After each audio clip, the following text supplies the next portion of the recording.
Hello. Hello. हाँ जी, ये दीपशिखा जी बोल रही हैं? जी दीप्तिका बात कर रही थी। नमस्कार, मैं अमित कुमार बोल रहा हूँ। ये सोमवीर से बात हुई होगी आपकी एडमिशन के सिलसिले में। जी तो बोलिए।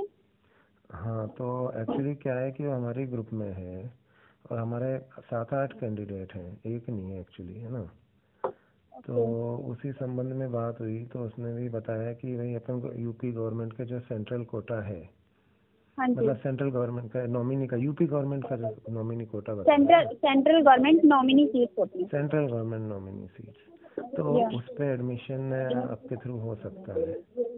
हाँ जी। अब एक्चुअली क्या है कि हमको यहाँ पे इतना ज़्यादा माहौल ऐसा है कि लोग बाग इस तरह की बातें करके और है ना बेवकूफ़ भी बना रहे हैं हम लोगों को, कई जी बच्चों जी को। आप तो वही जेन्यून केस हो तो हम आगे, मतलब आप हेल्प कर सकते हो हमारी इस बारे में, तो हम लोग खुद आ जाएंगे, पैसा इशू नहीं है, ठीक है। सर देखिए, मैं आपको बता देती हूँ कि सर देखिए, एक फोन कॉल पे ना आप मुझ पे विश्वास कर सकते हैं ना मैं आप पे, ठीक है। वही बात है। ठीक है, इसलिए मैं आपसे बोल रही हूँ कि आप एक बार ऑफिस आइए, बैठ के बातचीत करिए, सारा प्रोसेस अपने तरीके से क्लियर करिए, ठीक है। जैसा आपको ठीक लगे कि मुझे ऐसा क्लियर करना चाहिए, आप बैठ के क्लियर करिए।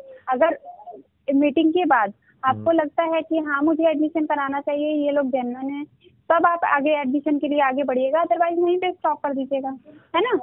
हाँ मैडम, पर हम ऑफिस आप नोएडा बता रहे हैं ना आपका? जी जी, नोएडा से मैं बात कर रही हूँ। वहाँ तक आने के लिए भी हम लोगों को ना थोड़ा सा, मतलब एक ग्रुप में हम लोग 7-8 लोग हैं, तो एक काफ़ी लंबी जर्नी हो जाएगी। तो मैं कुछ बेसिक बातें जैसे जानना चाह रहा था ताकि हम वहाँ आ सकें इतनी दूर, है ना। हाँ बिल्कुल, आप मुझे बिल्कुल तो पूछ सकते बेसिक हैं जो भी बातें आप हैं, हमसे। वो मैं ये जानना चाह रहा था कि भाई ये जो गवर्नमेंट कॉलेज की सीट्स है ना, ये भाई हाँ प्राइवेट पे जी। तो हम लोगों को और भी लोग ऑफर कर रहे हैं सीट्स, है ना। हाँ जी। तो हाँ ये जी। गवर्नमेंट कॉलेज में कोई डोनेशन वगैरह तो लगता नहीं है, तो ये जो भी अमाउंट होगा, ये आप उसको, सोमवीर बता रहा था कि आपने बताया वो गवर्नमेंट कॉलेज में जाएगा, तो कॉलेज में कैसे जाएगा वो तो जा नहीं सकता। ठीक है, अगर किसी को बीच में किसी गवर्नमेंट ऑफिशियल को या पार्टी को या आप लोगों को देना है तो वो हम दे देंगे, बट कॉलेज की फीस तो 50,000 के आसपास बताई ना आपने जैसे। सर देखिए, जो कॉलेज के बीच में जो भी होता होगा, हम तो कॉलेज को, आप तो डोनेशन जो भी होगा कॉलेज को देंगे, कॉलेज में जाके आपको पे करनी है, नहीं ठीक है। मैडम, गवर्नमेंट बाकी कॉलेज डोनेशन लेते ही नहीं ना। सर ये मैं आप, बता रही हूँ ना, ये हाँ, जेन्युइन प्रोसेस है ना, मैं बता रही हूँ आपको, हम जो एडमिशन कराते हैं सेंट्रल गवर्नमेंट नॉमिनी सीट्स होती है, हम उन पे एडमिशन कराते हैं, तो ठीक है। गवर्नमेंट लेती है बाकी क्या वो जो आप 35 लाख रुपीस बता रहे हो? हाँ बिल्कुल, ये तो सिर्फ अब नहीं, वो आगे ट्रांसफर हो जाता है, बट वो आप नहीं करेंगे, आप सिर्फ कॉलेज को देंगे। कॉलेज आगे किसको देता है किसको नहीं, सर ये आगे कॉलेज का मैम प्रोसेस देखिए, है। हम लोग ना 7-8 का ग्रुप है और हम लोगों के लिए पैसा बहुत इम्पोर्टेंट है कि हमारा पैसा बिल्कुल डूबना सर। नहीं चाहिए, आप समझिए बात को। 35 लाख मैं आपने मांगे हैं वो भी हम कर देंगे। जो आप हाँ लिस्ट हाँ भेजी है ना, लाला लाजपत राय कॉलेज में, हाँ हाँ मेरठ, GSVM कानपुर, ये सब जी कॉलेजेस अच्छे हैं और हम लोग के, हमारे ज़्यादातर जो भी हम लोग हैं ना, हमारे 370 से लेके और 420 के बीच में नंबर हैं, है ना। हाँ तो हाँ, हम लोगों को ये गवर्नमेंट कभी नहीं मिल सकता इस साल, तो वो तो हमारा मुझे पता है सर। हमारा क्योंकि सर गवर्नमेंट मैं को आपको साढ़े ना पाँच ये सौ के पहले ऊपर सेंट्रल जाएगा। गवर्नमेंट नॉमिनी सीट्स वाली पॉइंट आपको क्लियर कर देती हूँ। वही सर जो ये होता है ना, central government nominee seat basically उन लोगों के लिए होती है, जैसे जहाँ पे नॉर्थ ईस्ट के जो कैंडिडेट होते हैं, जहाँ पे मेडिकल कॉलेजेस नहीं होते हैं, या भूकंप पीड़ित लोग होते हैं, या आर्मी वगैरह के जो स्टूडेंट होते हैं, ठीक है। जी। तो ये बेसिकली उनके लिए सीट्स होती हैं। तो अगर किसी रीजन से इन सीट पे उन लोगों का एडमिशन नहीं हो पाता है, या तो उनके पास डॉक्यूमेंट्स वगैरह कंप्लीट नहीं होते हैं, या वो टाइमली वहाँ पे पहुँच नहीं पाते हैं, या कोई ना कोई इशू होता है सर, जिससे वो सीट ब्लैंक रह जाती है, ठीक है। जब वो सीट ब्लैंक रह जाती है, तो उन सीट को जो मिनिस्ट्री होती है जनरल में कन्वर्ट कर देती है, इट मीन्स ये नॉर्मल सीट हो जाती है फिर, हाँ ठीक है। ठीक है। तो जब ये नॉर्मल सीट हो जाती है, तो उसके बाद कंसल्टेंसी इन पे एडमिशन कराते हैं हम लोग, ठीक पर है। मैडम वो तो तो जनरल में जिसकी मेरिट पीछे होगी ना उसको मिलेगी ना सीट की नहीं सर, एक्चुअली इससे वो डोनेशन बेस्ड ही एडमिशन कराते हैं, मेरिट तो सर बहुत ज़्यादा। अब ये देखिए, 355 में 355, अगर मान लीजिए कि अगर लो वो भी रखते हैं, 355 मार्क्स वालों को रख लीजिए, ठीक है। जी। तो 355 आप देखिए कितने कैंडिडेट आएंगे, तो फिर 355 सारे तो हम 355 वाले कैंडिडेट नहीं ले सकते, क्योंकि ये सिर्फ 2 से 4 सीट्स ही होती है, ठीक है, लिमिटेड सीट्स होती है। तो इस पे ये क्राइटेरिया होता है कि 12th में PCB परसेंटेज 50% से अबव होने चाहिए, और नीट एग्जाम अटेम्प्ट होना चाहिए, ओनली मैटर नहीं करता है कितने मार्क्स आए हैं।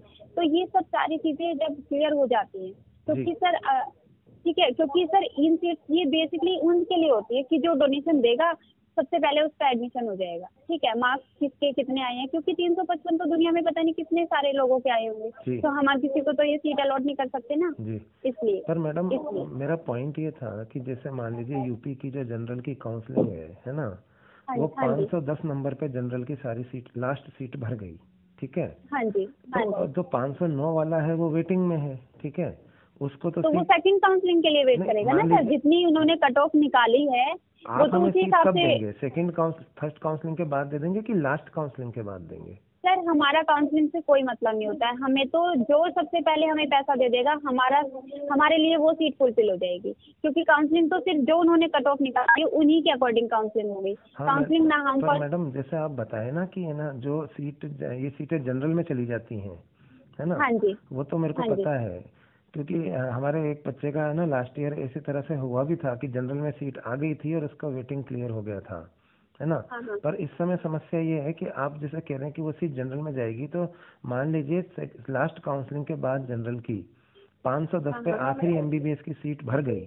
ठीक है, और 509 वाला जो स्टूडेंट है उसको यूपी में कुछ भी नहीं मिला यूपी की काउंसलिंग से, और वो रिपीट कर रहा है अगले साल के लिए, तो वो तो हंगामा मचा देगा ना कि आपने 355 वाले को कैसे सीट भेज दी गवर्नमेंट ने। सर ये बात तो इससे तो सर साफ लिखा होता है कि ये सीट जनरल में कन्वर्ट हो चुकी है। जब आप लोग आते हैं ना, जब आप लोग सबसे पहले आप लोग आते हैं, आपकी डिटेल आगे फॉरवर्ड होती है मिनिस्ट्री को, मिनिस्ट्री वहाँ से एमसीआई का फॉर्म इशू करती है आपके लिए, तो उस फॉर्म में 1 बाय 1 सारी कंडीशन लिखी होती है कि आपने ये डोनेशन पे लिया है, आपको बीच में कोई प्रॉब्लम नहीं होगी, ये सारी बातें सब जो भी होता है तो सारी बातें उसमें लिखी होती है।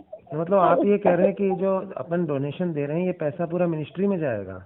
मतलब आप लोगों का कमीशन हटाने के बाद बाकी पूरा मिनिस्ट्री में जाएगा? नहीं सर, हमारा जो भी टाइप होता है हमारा तो डायरेक्ट कॉलेज से टाइप होता है। ठीक है, आप लोगों से कुछ भी कंसल्टेंसी सर गवर्नमेंट कॉलेज में एडमिशन करा रहे तो आप सोचिए कुछ ना कुछ तो टाइप हो गई कहीं ना कहीं। ठीक है, वो आप बता भी नहीं पाएंगे, मैं समझ रहा हूँ। हाँ, लेकिन मतलब जो पैसा हम देंगे वो फिर व्हाइट में देना होगा कि ब्लैक में देना होगा वो पैसा? नहीं सर, डोनेशन ही होता है। ठीक है, वो चाहे मिनिस्ट्री को जाए, प्राइवेट कॉलेज को जाए या कंसल्टेंसी को जाए, ब्लैक मनी नहीं होती है, देना होता है ना। तो कैश चाहिए सर, डोनेशन तो कैश ही चाहिए होगा। अच्छा, मतलब उसकी कोई रसीद वगैरह नहीं दे पाएंगे ना? हाँ बिल्कुल मिलेगी सर, अगर आपको रसीद चाहिए तो बिल्कुल मिलेगी। कंसल्टेंसी से कि मिनिस्ट्री से? सर हम उधर से इशू कराएंगे, आप डायरेक्ट तो मिनिस्ट्री जा नहीं सकते ना। नहीं जो भी, क्योंकि आप हमारे थ्रू एडमिशन लेना है तो सारा प्रोसेस तो हम ही कंप्लीट करेंगे ना आपका। अच्छा, ठीक है, तो मैडम उसके लिए आप जब एमसीआई का जब फॉर्म इशू होता है तो सर उसमें 5 कॉलेज आपको फॉर्म में फिल करने होते हैं। फर्स्टली तो वो जो आप चूज करना चाहते हैं, जिसमें चाहते हैं कि आपको सीट मिल जाए। ठीक है, और 4 ऑप्शन में लेके चलते हैं, उनमें से फिर आप 4 ऑप्शन में रखते हैं। फर्स्टली तो कोशिश यही होती है कि आपको वही कॉलेज प्रोवाइड हो जो आपने चूज किया है। ठीक है, बाकी उधर से उन 5 में से आपको कौन सा कॉलेज अलॉट होता है वो सर बाद में पता चलता है, क्योंकि वो तो मिनिस्ट्री ही डिसाइड करती है कि आपको कौन सा कॉलेज अलॉट हुआ है। अच्छा, तो मतलब अगर आप ये कहें कि पर्टिकुलर मुझे एक कॉलेज चाहिए तो उसकी गारंटी भी दे पाऊंगी सर। नहीं, पर मैडम जैसे आपने यूपी के कॉलेजेस बताए है ना, तो अन्य राज्यों के भी हम लोग कॉलेज के लिए अप्लाई मतलब आपके थ्रू कर सकते हैं क्या? सर देखिए, हमारे नॉलेज में सिर्फ यूपी के कॉलेजेस है। अच्छा, आपका जो मिनिस्ट्री से टाई अप है वो सिर्फ यूपी भरने के लिए है? हाँ जी। तो एक्चुअली हमारे पास तो फिर मैं आपको वैसे बोल दूं कि नहीं वो भी है, सिर्फ हमारा यूपी के कॉलेजेस से है, वो भी 8 कॉलेज जो मैंने कॉलेज लिस्ट वगैरह आपको सेंड की है। अच्छा, ये GSVM लखनऊ के ये सारे हैं? लखनऊ नहीं है सर, KGMC लखनऊ नहीं।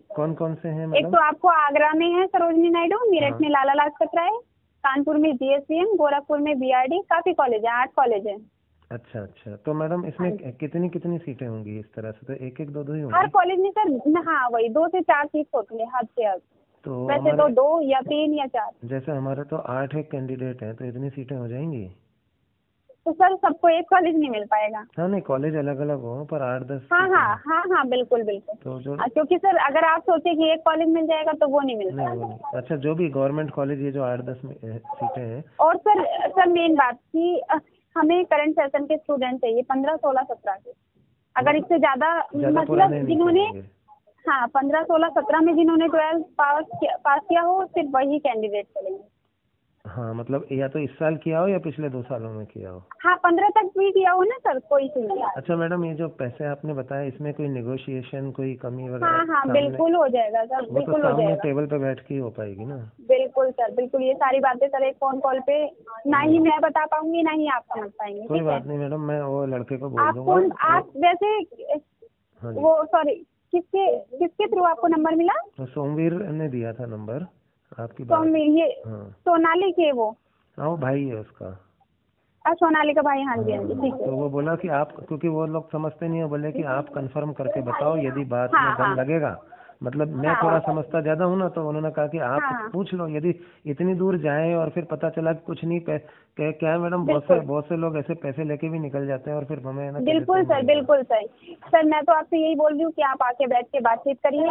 अगर आपको ठीक लगता है, अगर आपको लगता है कि हाँ आपका दिल बोलता है, हम मैडम देखिए दिल हम तो नहीं हमारा तो दिल तो चाहता ही है कि एडमिशन हो जाए, लेकिन सरकार इस तरह से नहीं सीट सर दे देगी तो सर हमको एक ये ये डर भी लग रहा है ना कि सरकार ऐसा कैसे कर सकती है, जिन लोगों की सर मेरिट देखिए, फोन पीछे पे तो है। मैंने सिर्फ आपको समझाया है, जी ठीक है। जी। बाकी फेस टू फेस बैठ के ये सारी बातें आपको क्लियर हो जाएंगी। फेस टू फेस बैठेंगे, जब आपको क्लियर हो जाएगी तब आपको लगे कि हाँ ठीक है कराना चाहिए, तब आप कराइएगा। फोन कॉल पे तो सर फिर मैं आपको समझा ही बस सकती हूँ इतना है ना कि 35 से कम भी हो सकता है ना, अगर हम लोग ज्यादा हाँ हैं तो। बिल्कुल हो जाएगा सर, बिल्कुल चलिए हो ठीक है जाएगा। मैडम, जैसा भी होगा हम डिस्कस करके बताते हैं आपको। ओके ठीक ठीक है, ठीक थैंक यू। है। Thank you.